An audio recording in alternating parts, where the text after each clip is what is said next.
Welcome back to Ancient Tracks. Today we're with Barry and Rick. And Chuck, why don't you take this one? All right.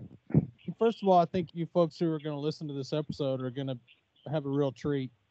These two guys I've known for a very long time, and we've become really, really good friends.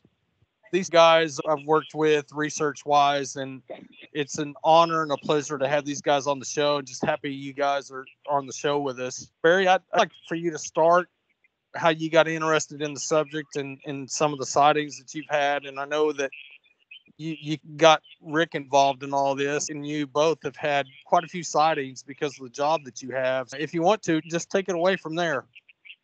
Okay. Thanks, Chuck. This all started back when I was a kid. I started hearing strange noises down around our pond. We were pretty isolated where I grew up, and my parents and I didn't have any idea what those sounds were. And I always believed in Bigfoot. When I was about 13, I saw the Patterson-Gimlin film on the CBS Evening News, and I thought, boy, I'm glad those things are way up in the Northwest, which, come to find out, was not true. But anyway, that rocked on for years, and then Rick and I used to hunt a lot. And in 1983, we were hunting up on some state land on Washita River, and we had things happen all that whole weekend. We never did see anything, but I told Rick, I said, I heard some Asians out down the deer trail I was watching one morning. And I heard whistle, and then there was no wind, and all of a sudden I heard a huge tree snap.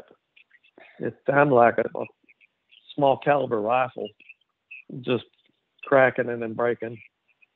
And we also had the first evening, we were there camping out on the Washita, and I got there 3 hours before Rick, and I started clearing out area and breaking branches, and so we could have a good fire. And while I did that, it started getting dark, and then all of a sudden I felt like I was being watched. And I got the fire going, and it really got creepy. I felt like I was being watched from all around me. And I keep diesel in the back of my pickup, and I thought, well, I'm going to get this fire going good. So I went and got a quart of diesel out of the back, and the fire was pretty hot already. So I just threw that quart of diesel on it, and of course it just flared way up. And when it did, I heard all kinds of running through the brush around me. There was a lot of Johnson grass, and then something was just blasting through it in two different areas. I thought, that didn't sound like deer. I didn't expect deer to be up there watching me, but later on, Rick got there, and we were sitting down talking, and I noticed Rick kept looking over his shoulders. And I said, what's the matter? He said, I feel like we're being watched. And I said, thank goodness, because I've been feeling that for 3 hours. I said, I'm not alone in that. And there were several things happened. Rick saw some red eye shine that was way above the ground, and they were far apart, not like an owl or even a possum. Then we had this sweaty, skunky smell come through camp. It would come and go. And I kept thinking, that's not a skunk.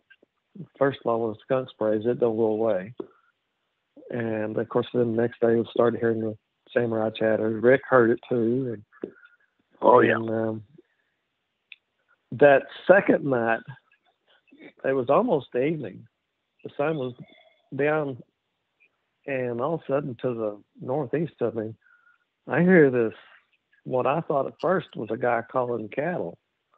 It was a long loop sounding thing. And at first I thought, man, that guy's got a set of lungs. And then at the end of the call, he did that loop. And I thought, oh, that's ape. And I remember Paul Harvey, I listened to him every day on the tractor, and he talked about Bigfoot sightings in Roger Mills, Ellis, and Dewey County in Oklahoma. And so that made me think of that.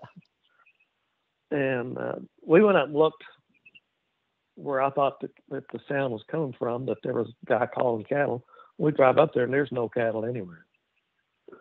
I said, okay. And well, it sounded like a siren too, Barry, remember? Yeah. We heard that like a siren out in the distance.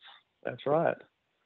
And we both were talking about there's no roads back in that area. It's just Washita River bottom, just dead sections. And we heard some more chatter and whistles the next day.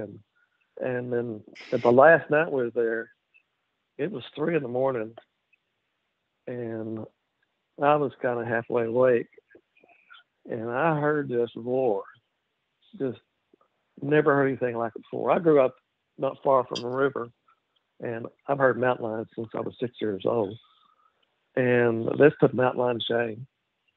It was just tremendous power. And it was close to camp.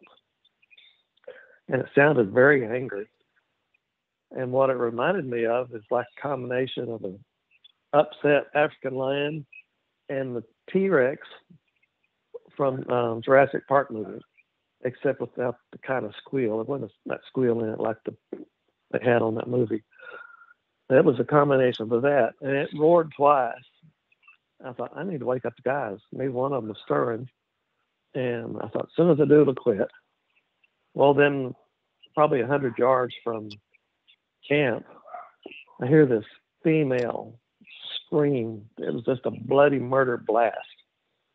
You know, mountain lion can sound like a woman screaming for help, but it's weighty.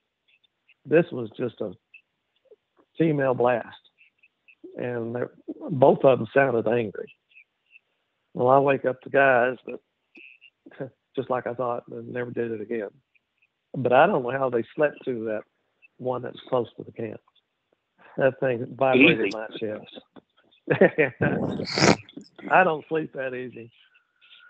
But that was in '83, and from that point on, I started reading everything I could find in papers and magazines, and there wasn't a whole lot until internet came out. And then I'm a radiation therapist, or retired anyway, and I went to work with my sons. They had a trucking company, and I bought a hot shot rig and started driving hot shot oil field. And we go in a lot of desolate areas. You know, just very few people live down in there. And in 2014, I was way out west of Canadian Texas, down along the Canadian River. And I was coming out there, and it was about 8 o'clock in the evening, in the middle of July. So, you know, the sun was still up, it's bright. A little bit overcast clouds, just enough that it wasn't blinding me. And I see what I think is a big, wide, thick-butted bull. Of course, I, grew up raising cattle, and my kids showed cattle, and I've showed cattle, and I'd never seen a bull that thick, especially on a river ranch. They're usually a thin, lanky bull. So I was keeping an eye on him. He wasn't too far off the lease road. He was back behind some plum thickets. And so I kept watching him as I got closer. And the lease road went right around where he was, wide open view. And it was a squatch. And he was sitting down on all fours. And he had a mouthful of plums. He wasn't 70 feet from me. And nothing between me and him. I had a good look at him. And as soon as to tell what it was, I remembered this road curves. If I don't watch the curve, I'm going to go off into a canyon. So I looked up, hit the brakes, and turned around and looked back, and he was already gone. He was out of there. I threw the pickup in park, and I jumped out and was running towards the end of the trailer. And I finally stopped, and I thought, this sucker could use me for a toothpick. Because he was twice my width. And even down on all fours, he was almost 5 feet tall. And I'm 6'3", 240, and like I said, he was twice my width. And I've had my boys measure me. When I'm down on all fours like he was, I'm 3 feet tall. So I think that's going to put him in the 9 to 10 foot range. And as wide as he was, he was wide, but he was matted. His chest was matted. That summer was extremely hot. We had a lot of 108-degree days, and he was kind of sun bleached on the chest. But he was a big boy, and I wanted so bad to go out there and take pictures because he was standing in sand. And I thought, there's footprints there. I can get footprints and maybe knuckle prints. But that was early on, and I thought he dropped off in that canyon's where he's at, and he wouldn't be 30 feet from me. So I came home and then with the internet, I started doing a lot more research. But from that point on, just things started happening just all the time. Found out they were around my house, and the first thing I noticed was I had a peach tree that was just loaded, and I was waiting every day just to make sure they were ripe before I started picking them. I went out one evening and I thought, they're ready. I'm going to pick them in the morning. And there was about 2 dozen that had fallen down on the ground. And these are huge, big peaches that the juice just runs down the arm when it's bite into one. And so I get my stuff ready the next morning. I went out to get it, and they're all gone. There wasn't anything left on the tree, and everything on the ground was taken. And I'm sitting there thinking, raccoons couldn't carry off 3 or 4 bushels of peaches overnight. I said, something had to have hands. And I just really didn't know what to think. But it was just about the same time I was walking my little schnauzers one night. And I don't let them out by themselves because we have coyotes so bad here. And to the south, I heard the coyotes were fighting over something. Even my lab was sitting there looking in, what are they doing? And then all of a sudden, hear this scream, this huge scream, powerful scream. And then you hear a coyote, sounded like it had been grabbed up and killed because it had that death squall you hear. And then it screamed again and grabbed another one. And my lab went to the house. I thought, there's only one thing that could be. That was squatch. And there were different things were happening along then. Like I was losing dog food, 50 pounds a week. And that rocked along. And I went out to the barn one day. I hadn't checked things out there in a while. And walked into the shed, and I looked up, and there's this huge fingers swiped down across the barn on the wall. And I was a witness of that because I saw that too. Yeah. And the footprint. That was the first footprint I saw. Yeah. Well, I was walking up to that handprint, and I stopped because I thought there's got to be a footprint. And I looked straight down, and there was a 18-inch by 6.5-inch track. And that's when I believe Sibylla got a hold of you, Chuck. I had you come out, and you saw all this and got your opinion of everything that was going on. We had handprints, we had footprints, we had the handprints inside the barn, and there was proof of 3 at that point because we found little handprints in the mud under the shed, big handprint inside this barn, and that handprint drag across the barn was 7.5 feet as I measured it. And what it looked like it was going on, there was a sliding door there. And it was reaching through the sliding door, grabbing at something. And it just swiped down the side of the barn. But Chuck said right below that, you could see like a shoulder marks from one. That was at the 6.5 to 7 feet mark. And yeah, I was going to say, Barry, that's about the time that you got a hold of me. And I came out there, you were showing me all this stuff, and I thought, holy cow, he's got them on this property. Yeah, that was a shock to me. And of course, I didn't know what was going on. So you said the same thing.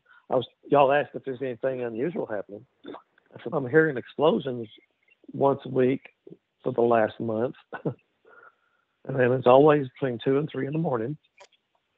And the big one was, it happened a lot, but there was one night.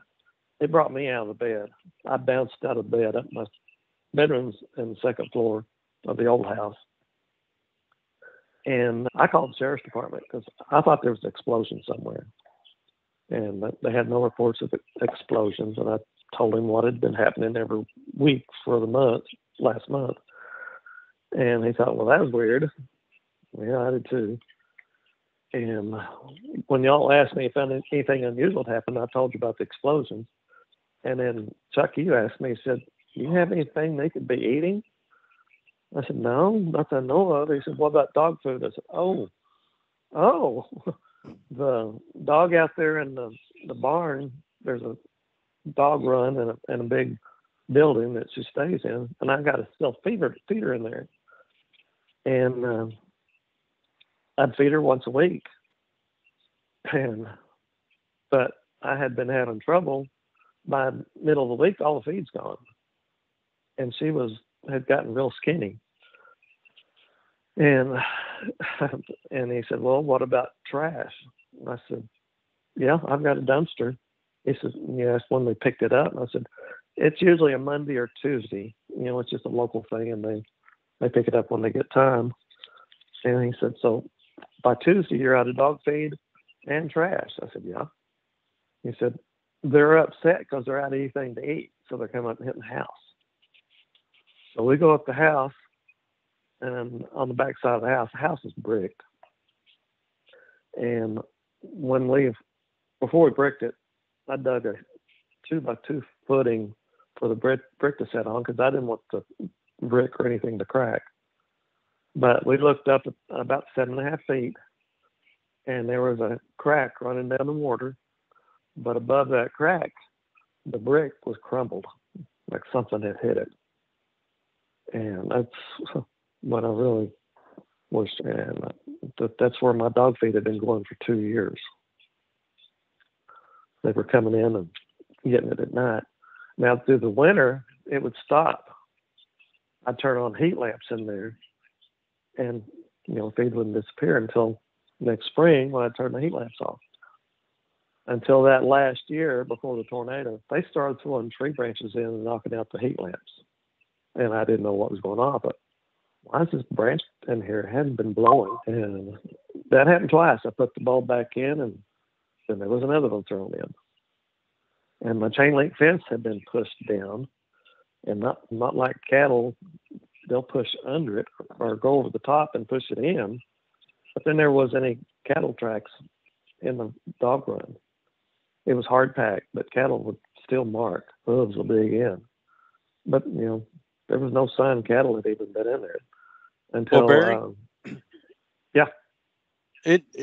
Didn't you tell me one time that the lab that was out there, didn't he come out and cover up the food bowl and put dirt over it?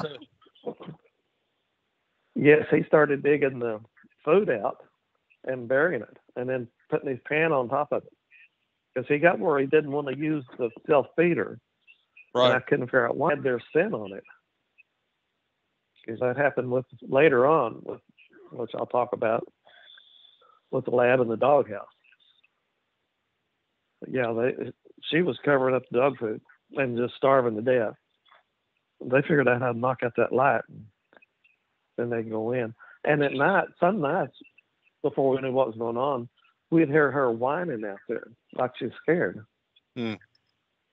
I even drove out there one night just to see what was wrong. Of course, they were gone, and I didn't see any sign of them. That was before I knew it, but they never did hurt any of the dogs. Never bothered them. Barry, when was this happening? That was about 2016, 17, that era.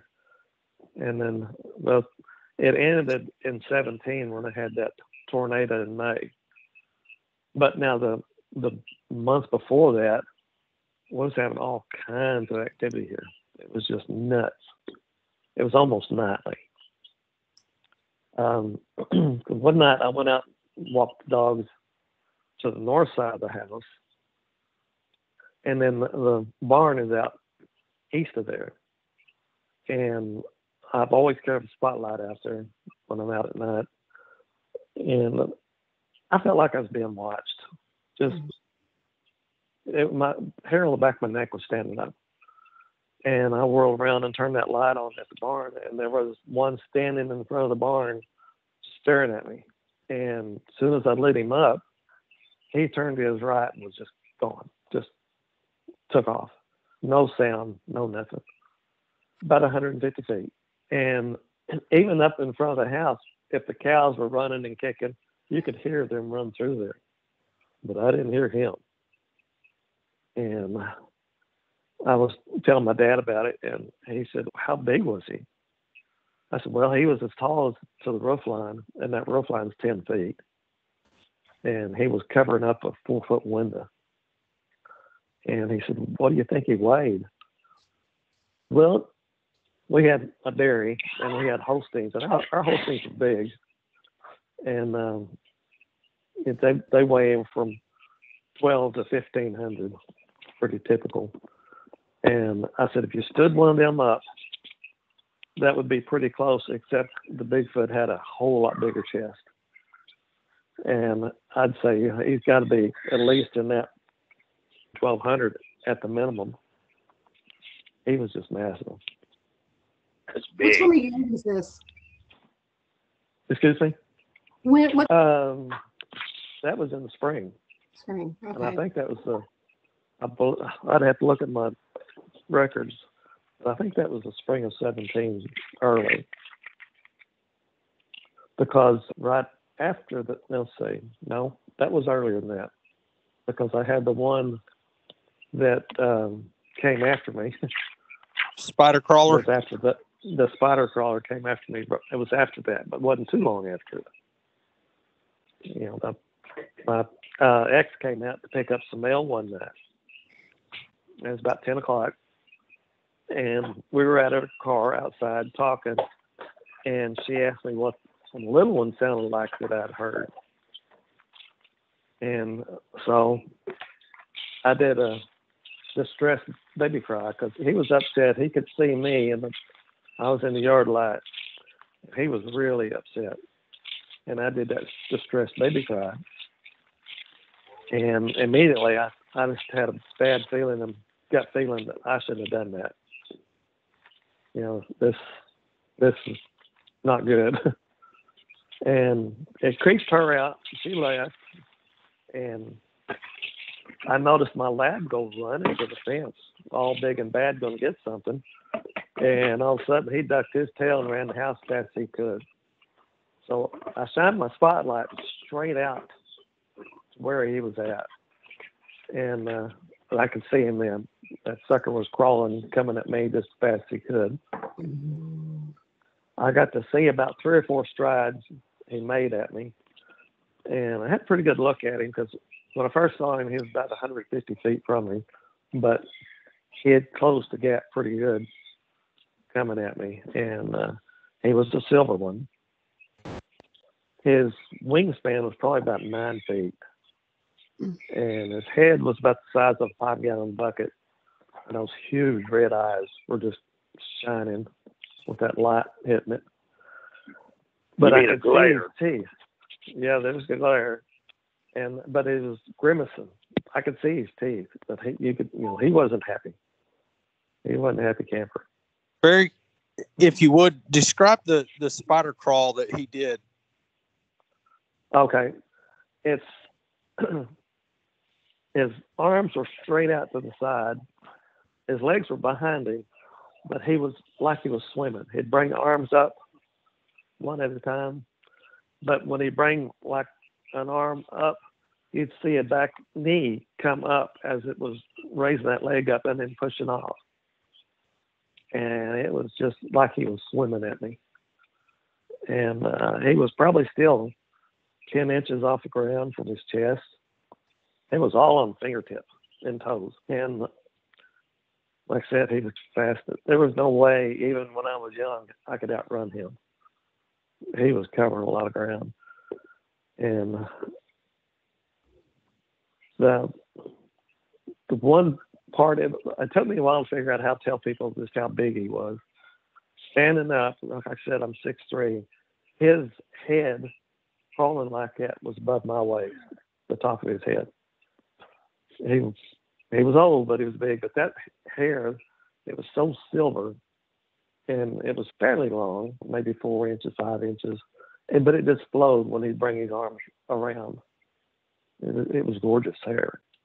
But he was an unhappy camper. But luckily, the spotlight was bright enough that he turned and went behind the house. Then after that, we had bad storms here one night, about 10 o'clock, and it knocked out all power. There wasn't any lights anywhere around here. And I went to bed, and I had to get up pretty early to go on a hot shot run. I had to get up at like 4. And just as I was waking up, I hear these whoops right in the backyard. I mean, right in the backyard. I thought, uh-oh, they're here. And I heard the little one. I heard what I thought was his female. Then I heard the bigger sounding whoop. And I got ready. I thought, I've got to go start the pickup. My remote had quit, the remote start, and I didn't want to go outside. And about that time, I hear that siren go off. And it just sounded just like a siren. But it was right in my backyard, and it was loud.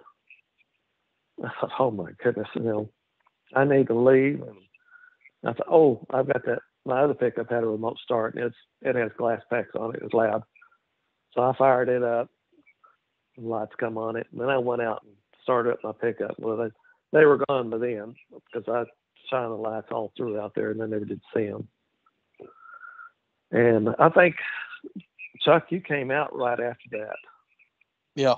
You came out and we sat out there, and about the time we were starting to think we had some activity out here, the neighbors were having a fish fry about 2 miles from me. Yeah. And they exploded that tannerite. Right.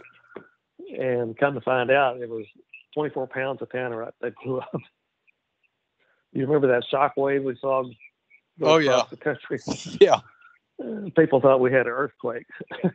And then, right before that, too, I'd gone on a run to Houston, but I went out on the pump house, had a flat roof, and I put those 5 glass beads, kind of a oval shape. I put them in a straight line, just straight row. And then I had a metal necklace, kid's necklace. It was fairly long, and it had metal feathers on it. And I laid that stretched out. Well, I go down to Houston, and I was down there a couple of days and got back, and I thought I'd go see what was happened to it. Well, I walked up to the pump house, and there was a bead gone. That little glass bead was gone, but the 4 had been moved in the shape of a square, just beside each other like a square. And the necklace had been picked up and then laid back down, kind of wrinkled up. But they took that one bead. And that's when I called you, and you came out. And we were walking up to that pump house, and you hollered at me, "Stop!" Right. It was a 17-inch track right there in front of it. Yep. And then that was that weekend. And then Tuesday when the tornado came through and rearranged everything. Right.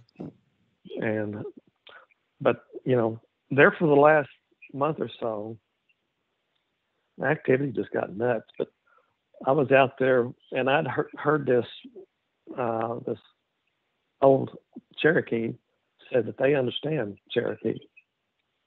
So I thought I'd get the bright idea and looked up what friend meant in Cherokee. Also looked up at what it meant in Cheyenne.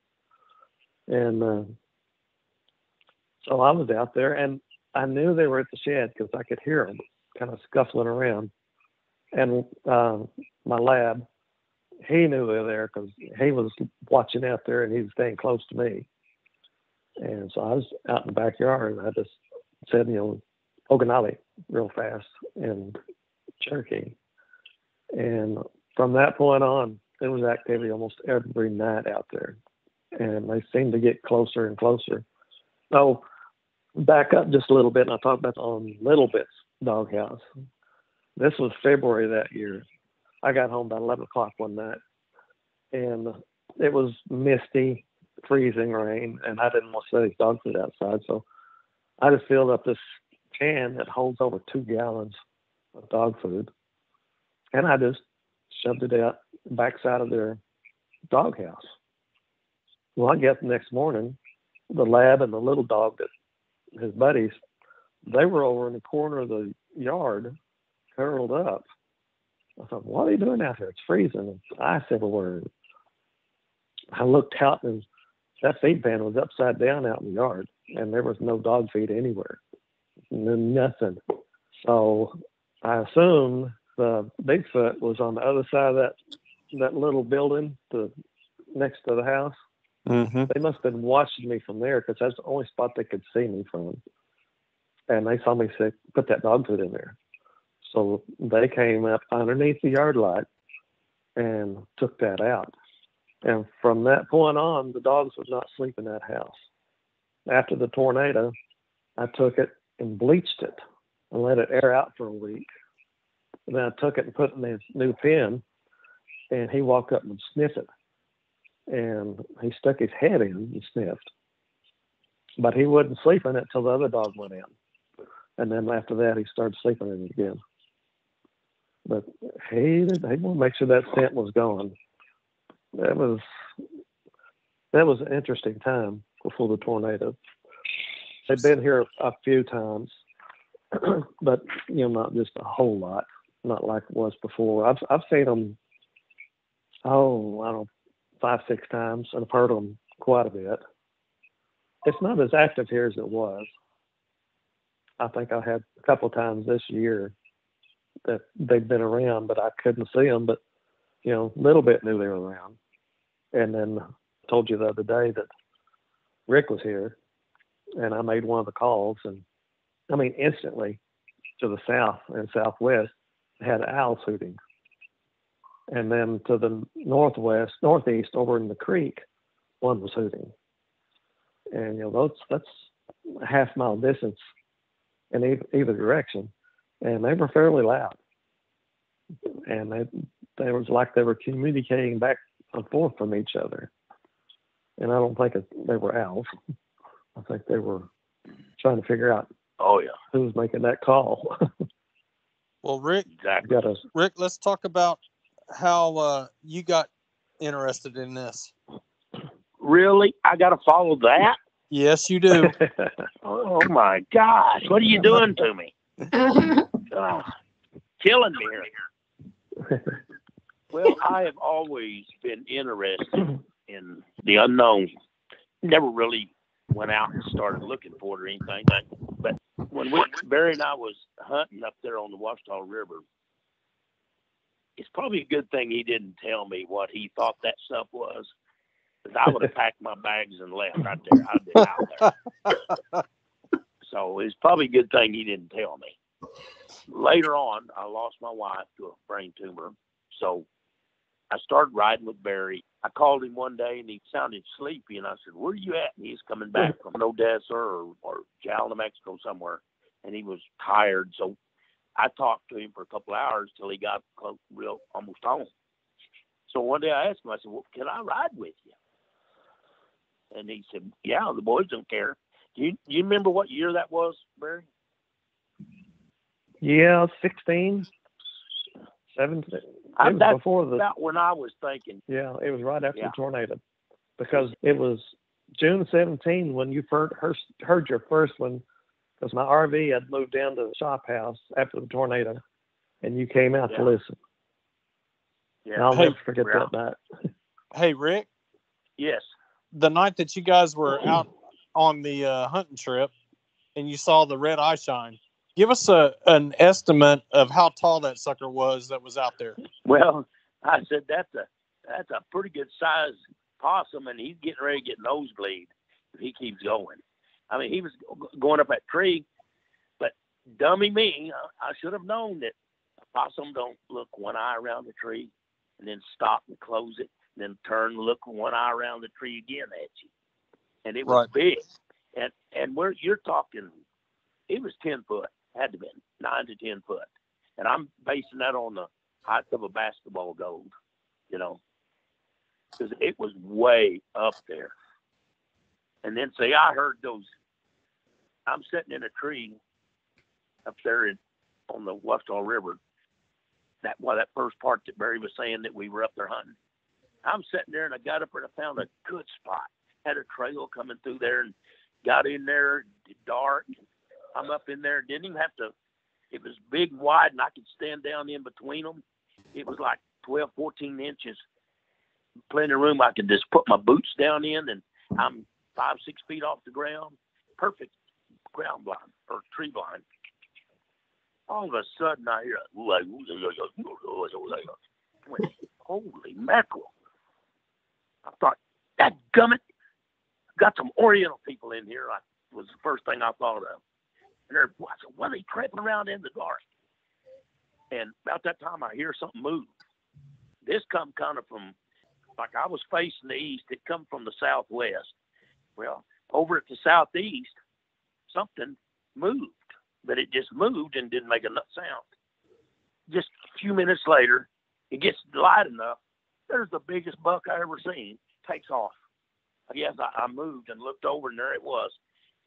It was laying down right there in front of me, not 15 yards from me. And when they started making those sounds, it stood up, that buck. And then whenever it got daylight, and I wiggled and turned, and I made a sound, and it bolted in the way it took off. But I didn't know what those sounds were. I had no clue. Well, I was riding with Barry one day, and he said, Rick, he's going to tell you something. I said, okay, what? He said, I'm a Bigfoot researcher. I said, really? You know, yeah, and everything. And I told him, I said, Barry, I was born in Arkansas and then moved to Oklahoma, but I was too close to Missouri. So I'm one of those guys, you got to show me. I mean, I got to see it to believe it. I said, you never lied to me that I know of. But I said, and I'm not calling you a liar because I wouldn't. But I said, I got to see one. And I said, boy, I wish I could see one then. He looked at me and he said, don't wish for something unless you really want it. And so he said, well, you know how you look for deer? And I said, yeah. He said, well, don't do that. So he started telling me to look in the dark spots, you know, and be looking for, I was always looking for a back line of the back of a deer. He just started looking for rounded head humps and stuff like that. So I did. It wasn't, I don't know, a couple of weeks, 3 weeks, Barry, something like that. Yeah, 3 to 4 weeks. Yeah, I was thinking 3. I was coming from Oklahoma City, being up seeing my grandkids. I'm coming down through there, and I'm slowing down because there's trucks in front of me, and I'm getting ready to drop off for that's over by my grandson. Anyway, yep. I'm going through there, and I just looked over to the northwest, and there's a little valley. Chuck, I looked up there, and there's a Bigfoot walking. It was getting dark, but the sun had gone down, but yet it was plenty of light, walking up through there. And let me tell you what, I was not prepared for the size of that thing. After bouncing off for 2 or 3 semis and a car behind me, they must have thought I was the craziest driver. I was all over that road. I was trying to look and trying to stay in the road, looking at it. Now, I mean, I'm screaming and yelling. I'm glad I was by myself, but got in there. I called Barry. All I could say was, big black gingerbread man. Big black gingerbread man. That's all I could say. Because it looked like a big, huge black gingerbread walking across that thing. And he was carrying something because arms weren't swinging. I could see the elbows, you know, and they were equal across above his waist. And so I figured it must have been carrying a deer or something going across there.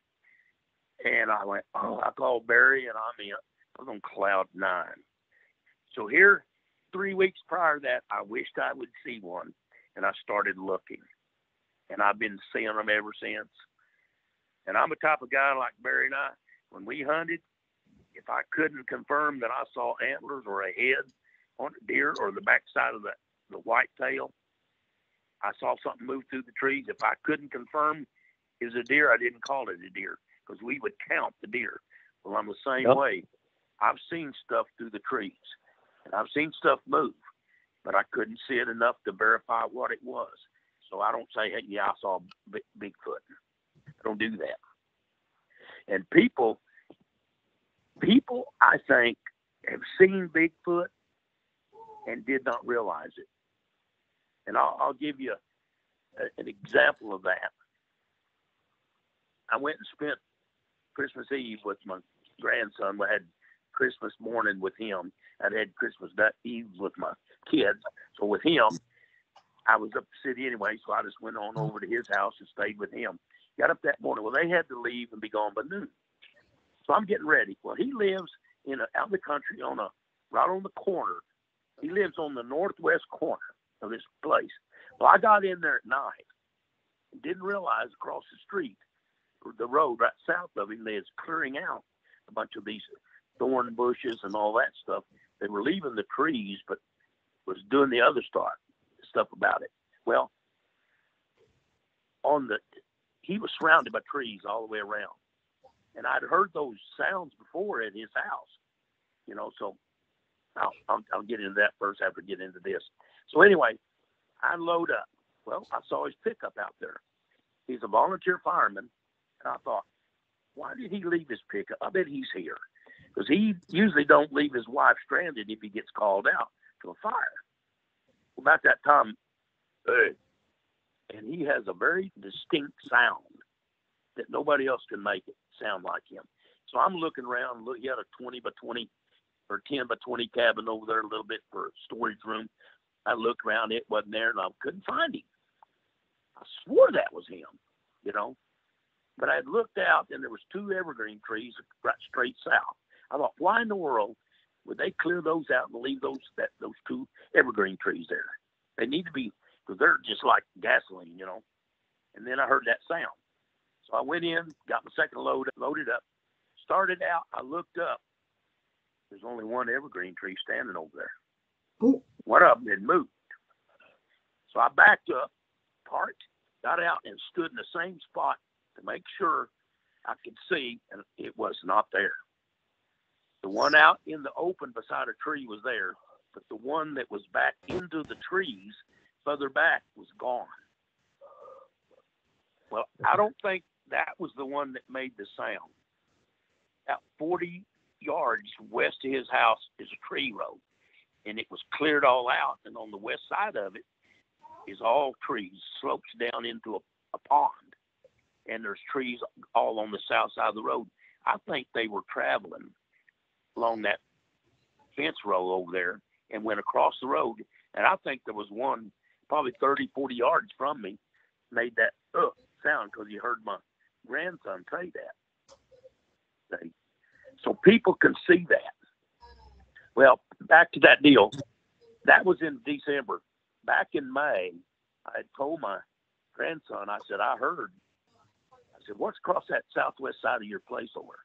He said, it's a solid square mile of nothing but trees. No houses, nothing. But he said, right down here, the school put a little pig barn and some pig pens there. So the school would have a place to put their pigs. I said, they ever have their food out there? Yeah, that's okay. So I told him I heard them arguing, Bigfoot arguing, and it sounded like they were mad. And he said, well, when I heard them a week prior to that, they had taken all the pigs up, taken everything out because school was out. It was the end of May. And they'd come in to find food, and it wasn't there. And a little puppy that I went out to let go to the bathroom, he heard that sound. He looked over. He's 8, 9 weeks old, raised one leg up, pointed, turned around and run back up, got up right beside me, pressing up against me, trying to get behind me. And then he run to the door. He was ready to get in there. He knew that sound was not good for him. The little puppy knew that. Huh. So I decided I better tell my grandson about this because I got a great-granddaughter she's just about a year old. So I told him about that. Well, he said he'd wished he could see one. Well, this a couple of months later, we're down on the South Canadian River. We had five four-wheelers that we had, and there was probably 14, 15, 16 people in those five, because two of them could hold six. And we're going to make a day of it. We had our ice chest, and we'd make sandwiches. Well, we pulled out on a sandbar, a huge sandbar. About 12:30, 1 o'clock, and we decided we're going to make sandwiches. And back behind us over there, maybe 40, 45 yards, was the brush. So I just happened to look, and I thought, man, that looks like a doorway. Something's been going through there, because it was all pretty thick, and then it kind of was open going back. And I looked, and I could see in the very far back was another evergreen tree. And then I looked, and I thought, oops, the second one's not an evergreen tree. So my grandson was there, and I said, hey, you said you would like to see a Bigfoot, would you? And he said, his eyes got big, and he said, is there one looking at us? I said, yeah. He said, where? And he's going, his eyes look like silver dollars, you know. and he's like 6'2", and he's not a little kid. He's a big old boy. And I said, I want to tell you, listen to me. And I said, don't you turn around slow. I said, in the back over there in the brush, it looks like a doorway. It looks like two evergreen trees, one to the right and one a little bit to the left. He said, yeah, okay. I looked, and he said, oh, yeah. He said, I see it. And I think I do. And he's looking at it, and I said, you see that one? I said, that's not an evergreen tree. When did you ever see an evergreen tree with slanted shoulders like that and rounded head? And he went, oh, my gosh. And I said, he turned and looked at me, and he said, now, you mean that? I said, no, don't point. And he pointed at it. And he had turned and blocked my view. I stepped to the side. He looked back at me, and he said, what? I said, I told you not to point. He said, well, why? And I said, look back at the doorway. He whirled around at me, was pale white, and he said, that left evergreen tree's gone. I said, yeah, that was not an evergreen tree. That was a Bigfoot. He was so excited, he couldn't hardly believe it. So he decided, I'm going to go over there. Let's go over there. And I said, you sure? And he said, yeah, I want to go in there after you. I said, okay. So we got in the four-wheeler, drove over there, and he gets over and he stops and he goes, I said, mark how tall he was. And he did. He had it marked where he saw the head. He gets over and he looks down. I said, what's the matter? He calls me Baba. He says, Baba, that thing's bigger than I thought he was. And he's taller. I said, what do you mean?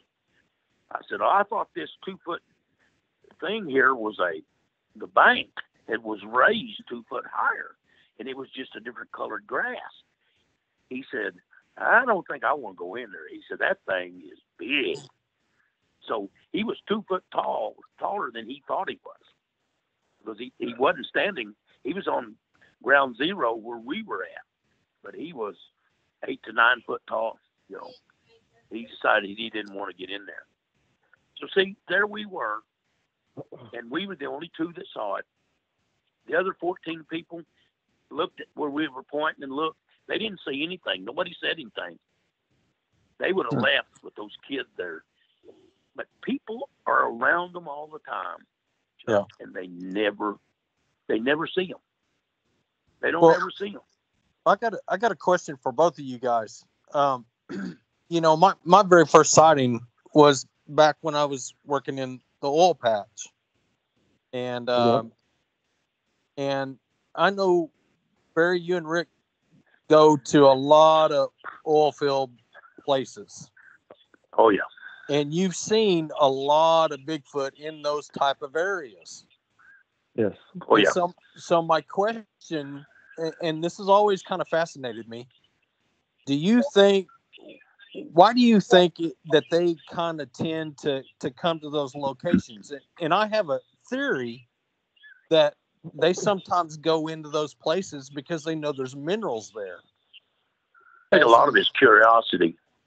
You think it's curiosity? Yeah. They got trash back there. I don't know if they throw food there or not. I don't know if they can smell it over the minerals. And you know, do you ever remember the first time you smelled diesel or gasoline? Oh, it smelled, as a kid, it smelled good. So that could be what they could be drawn to, that smelling of that too. Because I mean, we were on a rig site. We went off down southeastern Oklahoma, down Tuttle, down in there somewhere. Barry, you may remember. I've been on so many of them, I can't keep track of them. Barry, he's like an elf, he can remember them all. But we just went up on this little hill, and was right up against the fence. He was just right there. So I'm sitting there, and I mean, I'm up looking off to the southeast. Trees are all down through there. The wind blowing 35, 40 miles an hour. It was coming up through there. Now, there was something wrong. You remember that one rig that kept screeching?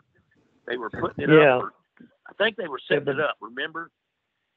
They were setting it up, and they was making all kinds of racket and screeching. And it was screeching. It's horrible. Well, I'm sitting through there. I ended up having to take my hearing aids out because, I mean, it was tearing my ears up. I look over to the southeast, and I'm watching these trees just swirl around.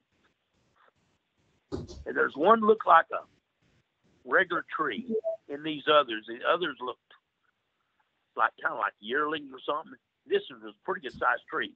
They're swirling in every direction. When that would start screeching, that tree would go west, back to the east, west, back to the east. And they would stop, and it would quit. I'm going, am I seeing what I think I'm seeing? That was a Bigfoot. He was mad, and he was taking it out on that tree, and he was pushing it. But then when he stopped, the trees kept swirling, but that big tree just kind of bent with them and bent toward the north because the wind was coming out of the southwest, and it would bend to the north, kind of northeast a little bit. Then they'd start screeching again, and there he'd go. He'd go clear over to the west, and then it'd bend clear back to the east. And I mean, it was going way over and way back and forth. That Bigfoot was that close to these people. He wasn't, I bet he wasn't 60, 70 yards from us. So he was pushing the tree toward the rig? No.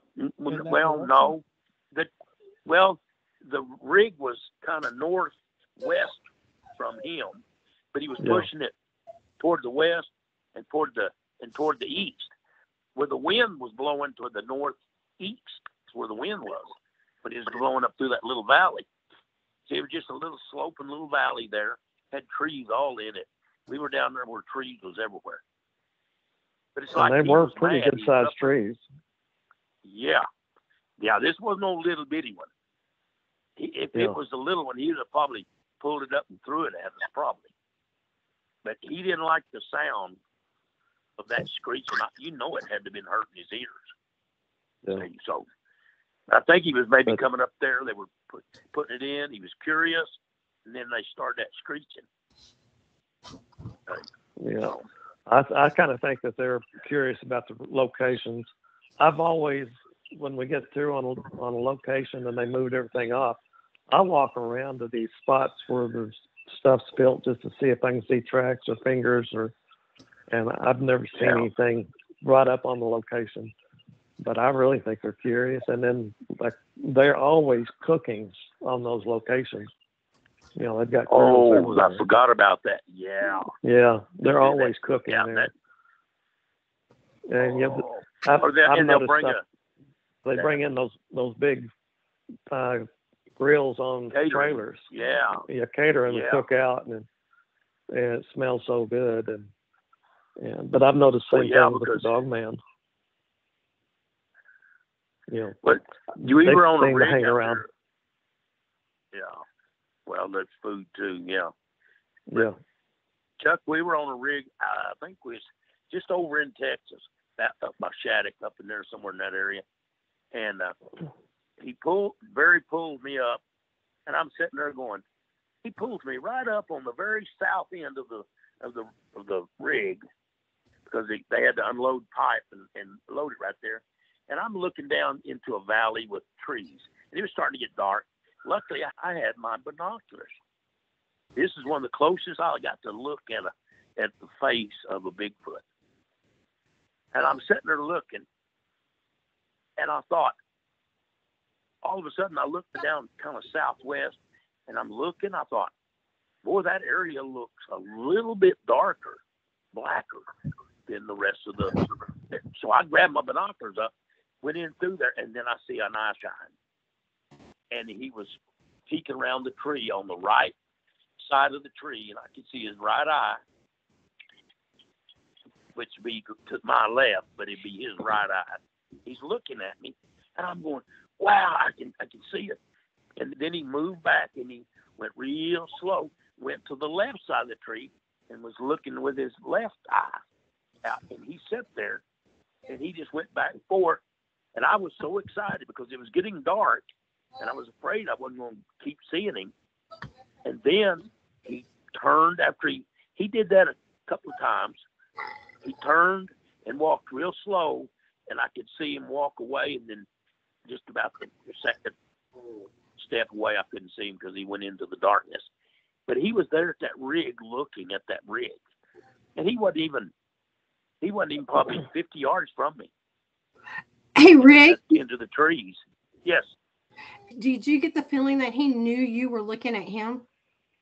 I think he did, because he was acting shy, for lack of better words, because he just looked over to the right, and he'd look at me, and then he'd lean and kind of like hide behind that tree, because the tree was pretty wide. It was a big tree. And then he'd lean around and look to the left one like, oh, I don't want you to see me, but I'm curious of what's going on up there. And I'm sitting here looking at my binoculars at 50 yards away. Of course, it was getting dark, but the binoculars pick up light where you can really see really good. And man, that was just so neat to sit and watch that. But I'll tell you another thing that was neat. Yeah. Tell them about the one we saw that you saw we were southeast of Camargo after the fire burned everything off, and I was on the. That's the one I was getting ready to say. Go ahead. Yeah, that was the one. When I was there, here's another neat one. They had fires here. What was that? A couple of years ago or something when we first had them. That bad. They were fires. Yeah, that bad fire. Bad. They've come into Oklahoma bad. We were. Barry said, I got to run. I said, okay. So I went up through there, and I mean, it was fires everywhere, still going, smoke. Well, we went off down on this river it's burnt. We pulled up on this rig, and it's burnt black all the way around. I have my binoculars with, and I'm facing the north, and I'm going, wow, Burnsville, here it is. Everything's burnt in front of me. And I looked over on the ridge over there. It was pretty good distance. So I just picked my binoculars up, and I went, oh, and it was a small Bigfoot, like a monkey, swinging on these mesquite trees. And it would just swing and grab it. And a lot of times his feet wasn't even hitting the ground. He'd reach out and grab another limb. I'm going, you got to be kidding me. I said, I've never seen that was my first little one. And he probably looked like he was maybe 4 or 5 foot tall, something like that. And he was swinging through the trees. And if the trees had not been burnt, I would have never seen him, because he was far enough away that I would not have been able to see him. But all that was there was the trees and the burnt, and everything else was burnt off. And I'm sitting there looking, and he dropped down, stopped, and he looked to the northeast and dropped on all fours and went off down that hill and was gone. So I guess his mom was over that way, and she called to him to come, because he was coming kind of angling toward the rig a little bit, But he was swinging from those little branches and tree limbs, just playing, having a good little time, just like a kid would do over there. And I thought to me, that was fascinating to see that. Is that the one, Barry? Yep. Yeah. That one was That was awesome. Thank you for listening to our Part 1 interview with Barry and Rick. Please tune in next week for Part 2. As always, take care, y'all.